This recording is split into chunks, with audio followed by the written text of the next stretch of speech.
غوث کی 11ویں کے تبرک کا احترام سیکھنا ہے تو کہیں اور نہ جاؤ بلکہ مجدد دین ملت سرکار اعلیٰ حضرت کی بارگاہ میں آ جاؤ۔ تاریخ بتا رہی ہے کہ غوث اعظم کی نیاز کا اگر ایک دانہ زمین میں گر جاتا تھا تو سرکار اعلیٰ حضرت اپنے ہاتھ سے نہ اٹھاتے بلکہ جھک کر زبان سے تبرک اٹھایا کرتے تھے، اور دنیا کو بتا دیا کہ غوث کے تبرک کا یہ مقام ہے۔ تو جب غوث کے تبرک کا یہ احترام ہے تو رسول پاک کے تبرک کا احترام کیا ہو؟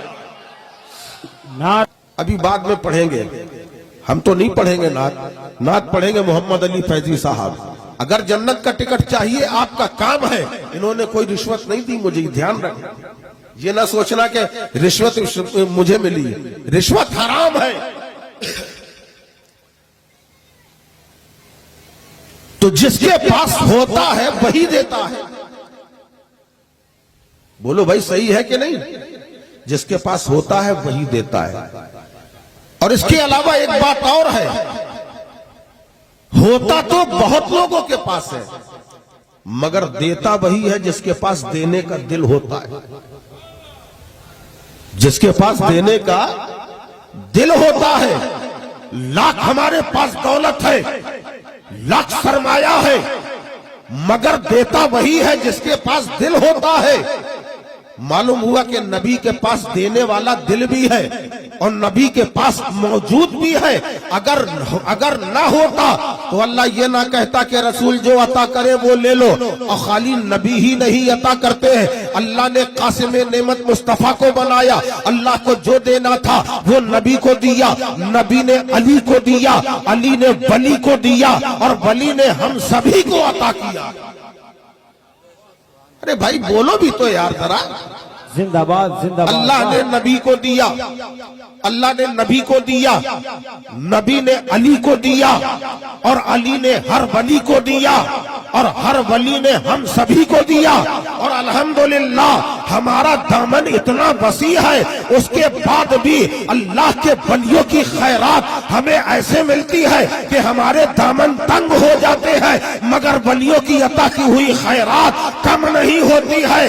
بس مانگنے کا سلیقہ ہونا چاہیے۔ نبی کی عطا بعد میں دیکھنا، علی کی عطا بعد میں دیکھنا، پہلے آؤ میں تمہیں ولی کی عطا دکھاتا ہوں کہ ولی کی عطا کیا ہے۔ اگر ولی دینے میں آ جائے تو ایسا دیتا ہے، عزت ولی کے دربار سے ملتی ہے، شہرت ولی کے دربار سے ملتی ہے، اثاثہ ولی کے دربار سے ملتا ہے، جائیداد ولی کے دربار سے ملتی ہے، حکومت ولی کے دربار سے ملتی ہے، مگر کیا ہے کہ در کریم سے بندے کو کیا نہیں ملتا؟ جو مانگنے کا سلیقہ ہے اس طرح مانگا۔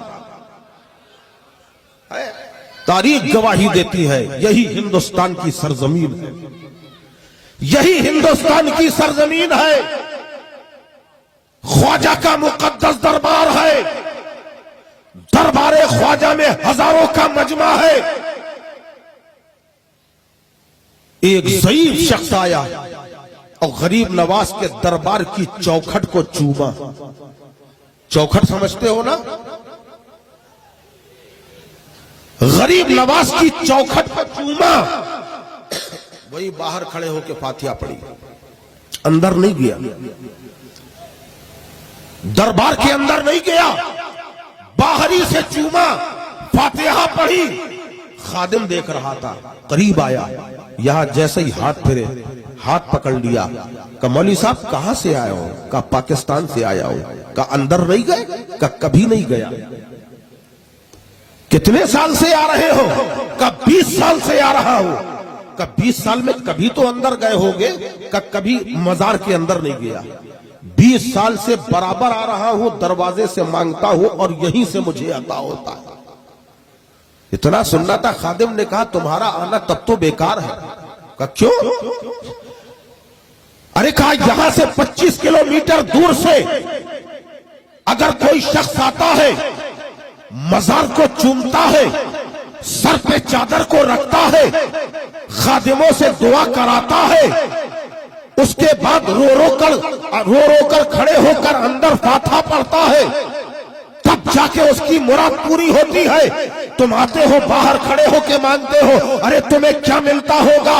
कहने वाला पुकार उठा, ये अपने अपने नजरिए की बात है, ये अपनी सोच की बात है। और यकीन जानो, जब जब आता हूँ तब तब पाता हूँ, जितना मांगता हूँ उससे ज्यादा मिला करता है। खाली सोच का फर्क है। पूछा क्या सोच है? कहा जब पाकिस्तान से चलता हूँ दिल में ये ख्याल आता है हिंदुस्तान के राजा के दरबार में जा रहा हूँ, औलिया के महाराजा के आस्थाने में जा रहा हूँ, और मैं गरीब नवाज के दर का फकीर हूँ, उनका भिखारी बन के आता हूँ। अब आप मुझे ये बताओ, फकीर कभी घर के अंदर घुसकर भीख मांगता है या चौखट से मांगता है? मैं चौखट से मांगता हूँ, गरीब नवाज चौखट से मुझे अता फरमा। दरे करीम से बंदे को क्या नहीं मिलता? जो मांगने का सलीका है उस तरह मांगो। ये हमारे हिंद के राजा है जिनके दरबार से कोई महरूम नहीं जाता है। अरे खाली ख्वाजा ही का करम नहीं है, औलिया कराम की तारीख उठाओ। शहंशाह हिंदुस्तान औलिया सरदार औलिया सैयदना गौसे आजम रदी अल्लाह अन्हु की बारगाह में आ जाओ। एक मौलाना तकरीर कर रहे हैं, दौरान तकरीर आप इरशाद फरमाते हैं, ऐ लोगों अगर तुम चाहते हो कि मैं मालदार बन जाऊं, मैं तुम्हें मालदार बनने का नुस्खा बताता हूँ। एक आलिम ने नुस्खा बताया क्या? ये बताया जा रहा है तुम अपनी कमाई में, अपने बिजनेस में गौसे पाक को शामिल कर लो। अगर गौसे आजम को साझेदार बना दोगे अल्लाह बरकतें अता फरमाएगा। ये मैं नहीं कह रहा, एक आलिम की तकरीर हो रही है। तकरीर के दौरान कहा, पूछा कैसे? कहा इस तरीके से अपनी कमाई में से हर 100 रुपए में से 10 रुपए निकाल के गौसे पाक के नाम में रखते जाओ, और दिल में ये ख्याल कर लो हमें गौस की 11वीं करना है, हमें गौस की नियाज कराना है। हर 100 में अपनी आमदनी से तुम पैसा निकाल कर गौसे पाक के नाम का जमा करते रहो, और जब 11वीं का महीना आए तो सरकारे गौसे आजम की नियाज करा दो, उनकी 11वीं कर दो। एक शख्स ऐसा था, मिस्र का रहने वाला था, जिसका नाम था यूसुफ मिस्री। क्या नाम था? यूसुफ मिस्री। जरा बुलंद आवाज से कहो क्या नाम था? माशाअल्लाह, ऐसे ही सुनने वाला चाहिए। नाम था यूसुफ मिस्री।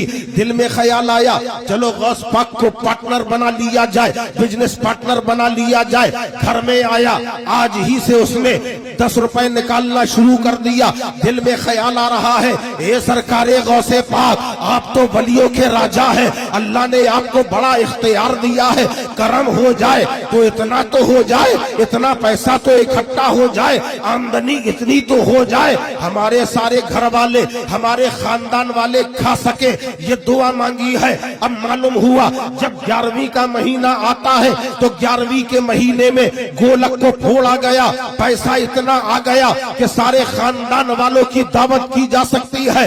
यूसुफ मिस्री ने बेहतरीन किस्म का पुलाव बनवाया और उसके बाद गौसे पाक की नियाज कराई, खानदान वालों को बुलाया, सारे लोगों ने गौस का तबर्रुक खाया।